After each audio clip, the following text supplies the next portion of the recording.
KC. Venugopal जी, अजय कुमार लल्लू जी, भक्तचरण दास जी, रामचंद्रन कदम जी, stage पे Congress party के senior नेता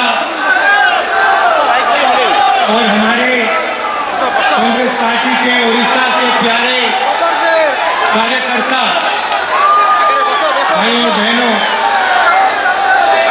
प्रेस के हमारे मित्रों, आप सबका यहाँ बहुत बहुत स्वागत।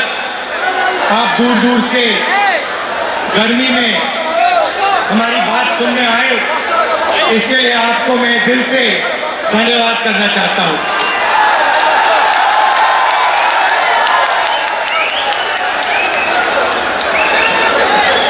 कांग्रेस पार्टी के कार्यकर्ता का मूड कैसा है?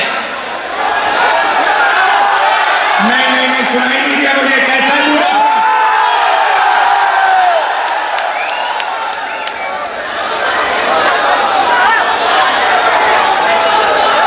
आप लोग जो हमारे जमीनी कार्यकर्ता हैं, जिनके खून में, डीएनए में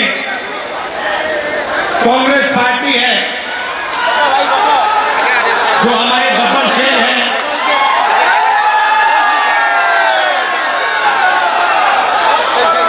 आप उड़ीसा की जो जनता है उनकी रक्षा करते हो। उड़ीसा की सरकार का सिर्फ एक काम है, उड़ीसा का जो धन है उसको उड़ीसा की गरीब जनता से चोरी करने का काम आपकी सरकार सिर्फ यही करती है। पहले बीजेपी की सरकार ये करती आई, अब बीजेपी की सरकार यही काम कर रही है। एक तरफ उड़ीसा की गरीब जनता, दलित, आदिवासी, पिछड़ा वर्ग, कमजोर लोग, किसान, मजदूर, और दूसरी तरफ 5-6 अरबपति और बीजेपी की सरकार। ये लड़ाई हो रही है और इस लड़ाई में कांग्रेस पार्टी का कार्यकर्ता जो है वो ही इस लड़ाई को उड़ीसा के, वही इस लड़ाई को उड़ीसा की जनता के साथ मिलकर जीत सकता है और कोई नहीं जीत सकता। भाइयों बहनों, बीजेपी पूरे देश में संविधान पर आक्रमण कर रही है।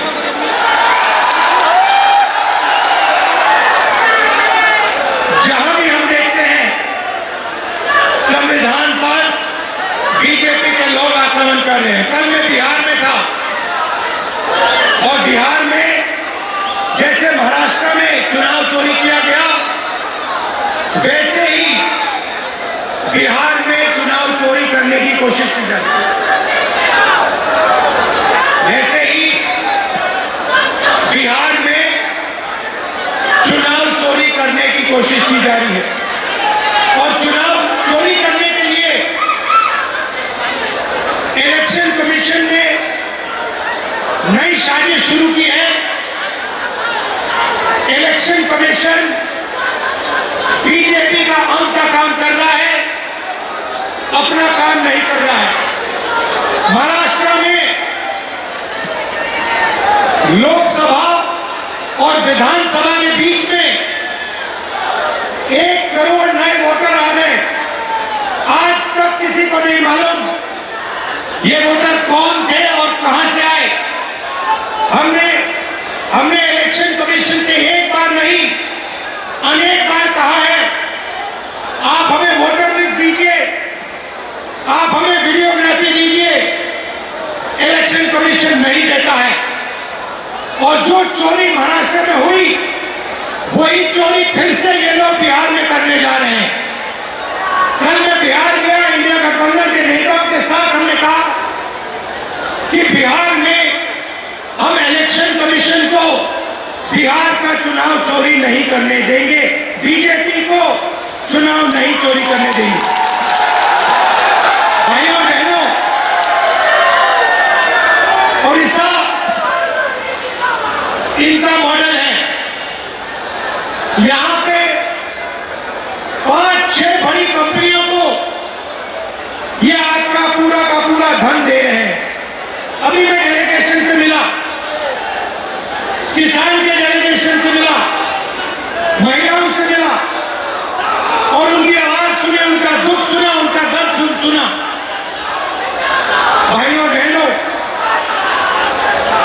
जल, जंगल और जमीन आदिवासियों की है।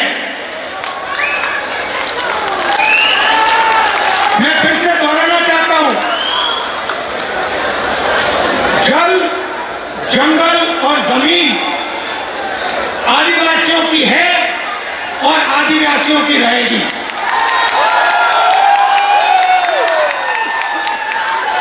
यहां पे आदिवासियों को बिना पूछे जमीन से हटा दिया जाता है, ऐसा कानून लागू नहीं किया जाता है, आदिवासियों को पट्टा नहीं दिया जाता है।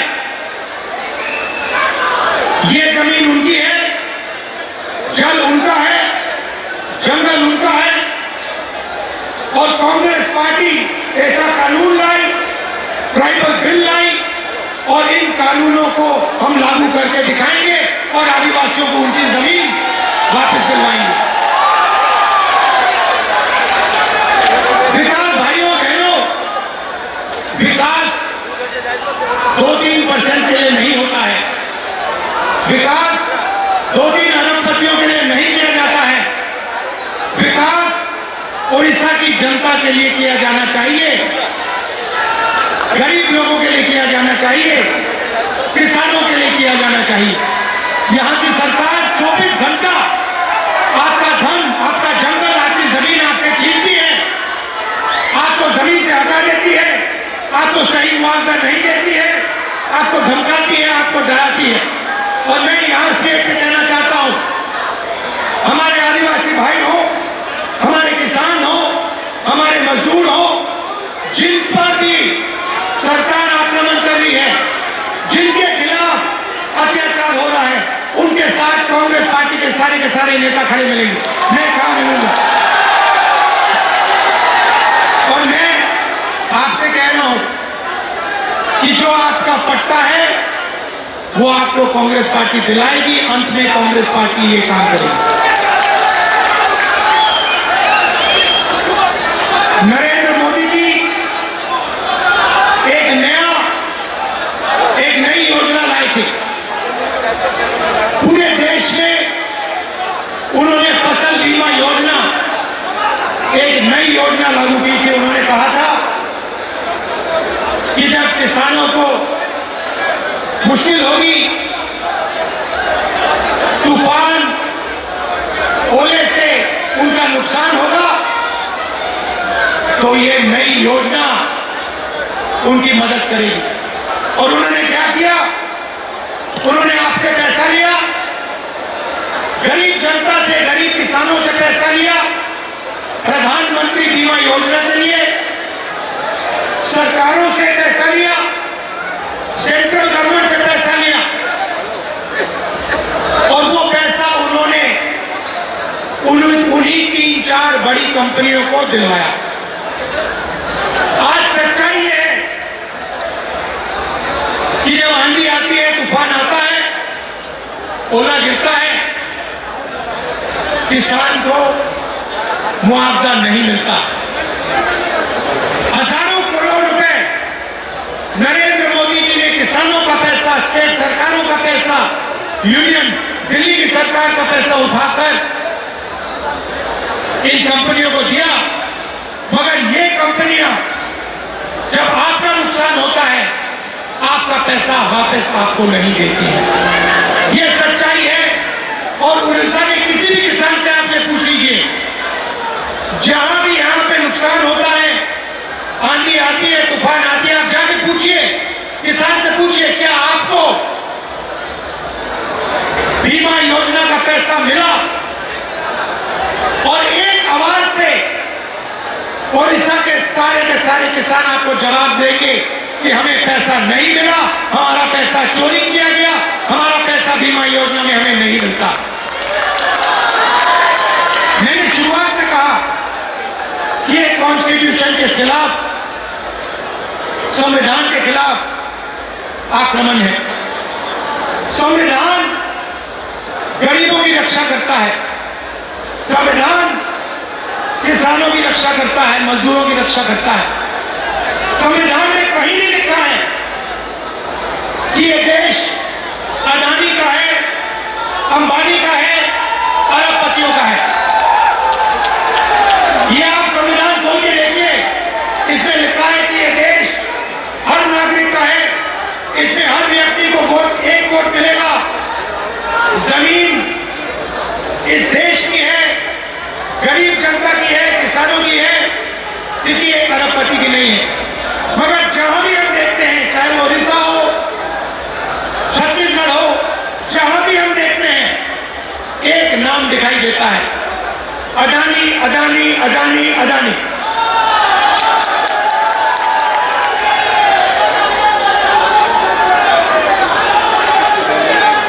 मतलब अदानी जी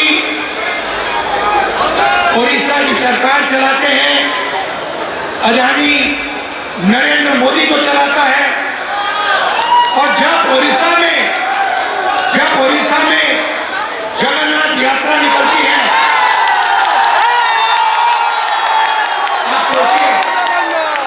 आप सोचिए रथ निकलता है, जगन्नाथ यात्रा का रथ निकलता है, लाखों लोग उसको देखते हैं, उसके पीछे चलते हैं और फिर एक ड्रामा होता है, रथ को अदानी जी और उनके परिवार के लिए रोका जाता है। इससे आपको ओडिशा की सरकार के बारे में सब कुछ समझ आ जाएगा। ये ओडिशा की सरकार नहीं है, ये आपकी सरकार नहीं है, ये अदानी जैसे 5-6 अरबपतियों की सरकार है। और इसका लक्ष्य आपकी जमीन, आपका जंगल, आपके भविष्य को चोरी करने का है। मैं आपसे पूछना चाहता हूं, आपकी सरकार ने ओडिशा के युवाओं के लिए कितना रोजगार पैदा किया है? ये जो बड़ी इंडस्ट्रीज आती हैं, बड़ी जो कंपनियां आती हैं, आपकी जमीन ले जाती है, आपका धन ले जाती है, आपकी जो नेचुरल वेल्थ ले जाती है। मैं आपसे पूछना चाहता हूं, ये आपके कितने लोगों को रोजगार देती है? आप मुझे बताओ। आपका रोजगार खत्म करती है, छोटे बिजनेसेस को, छोटी कंपनियों को, स्मॉल मीडियम बिजनेसेस को खत्म करती है और फिर आपकी जमीन, आपका धन, आपका जंगल, आपका जल उठा के ले जाती है। और एक नई बात शुरू हुई है ओडिशा में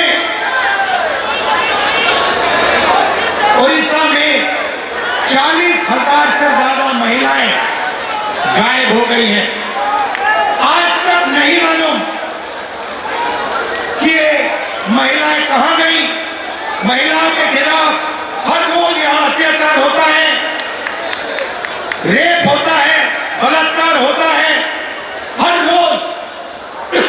ओडिशा में 15 महिलाओं का बलात्कार होता है और आपकी सरकार को कुछ लेना देना नहीं।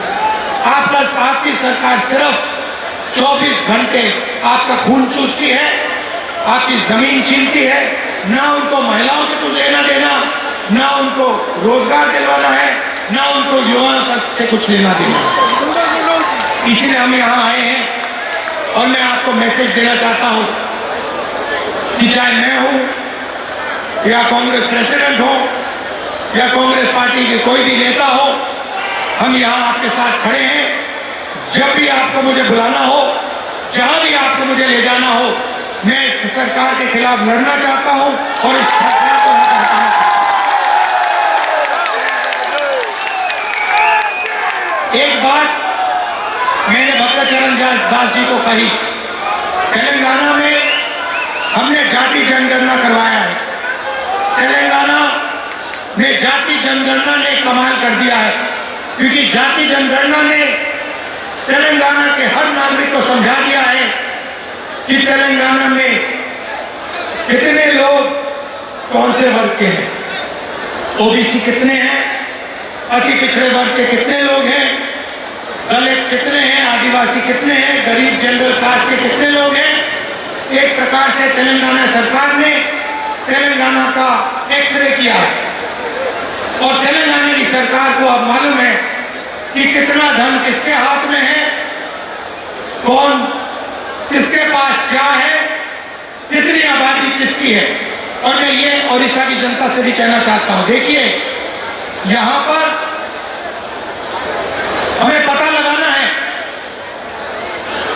दलित कितने हैं, आदिवासी कितने हैं, पिछड़े वर्ग के लोग कितने हैं, गरीब जनरल कास्ट के लोग कितने हैं, क्योंकि हम चाहते हैं कि सरकार में, इकोनॉमी में, विकास में सबको भागीदारी मिले।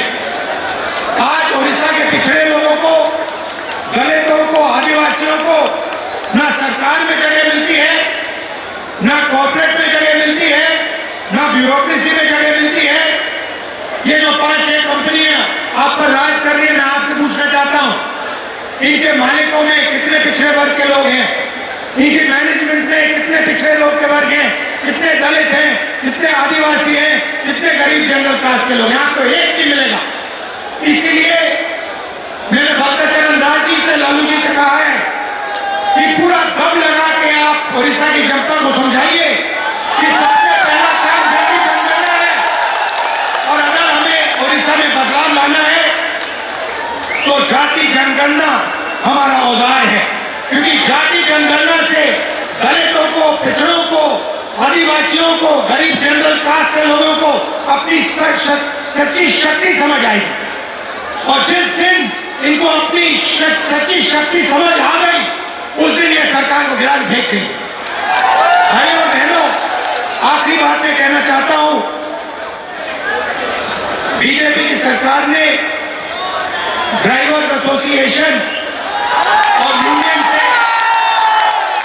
और पूरा दबाव डाला कि वो इस मीटिंग का समर्थन नहीं किए। उन्होंने पूरा दबाव डाला, धमकाया और डराया ड्राइवर यूनियन को, एसोसिएशन को, कि यहां पे इस मीटिंग में कांग्रेस पार्टी का समर्थन नहीं कीजिए और इस मीटिंग को डिस्टर्ब करने में मदद कीजिए। और मैं यूनियन को और एसोसिएशन को धन्यवाद करना चाहता हूं कि आपने इस मीटिंग का समर्थन किया। और मैं इस स्टेज से कहना चाहता हूं कि सरकार को ड्राइवर एसोसिएशन और यूनियन की आवाज सुननी चाहिए और जो उनकी जेन्युइन डिमांड है उन्हें पूरा करना चाहिए। एक बार फिर मैं आप सबका दिल से धन्यवाद करना चाहता हूं। आप यहां आए, इतनी गर्मी में आए और आपने इतने प्यार से मेरी बात सुनी। कांग्रेस पार्टी के कार्यकर्ता से कहना चाहता हूं, देखो आप लोग बब्बर शेर हो, आपको किसी से नहीं डरना है, आप टाइगर हो, आपको किसी से नहीं डरना है, आप आगे बढ़ो। आपके खून में कांग्रेस पार्टी की विचारधारा है, गांधी जी की विचारधारा है, संविधान की विचारधारा है, जाओ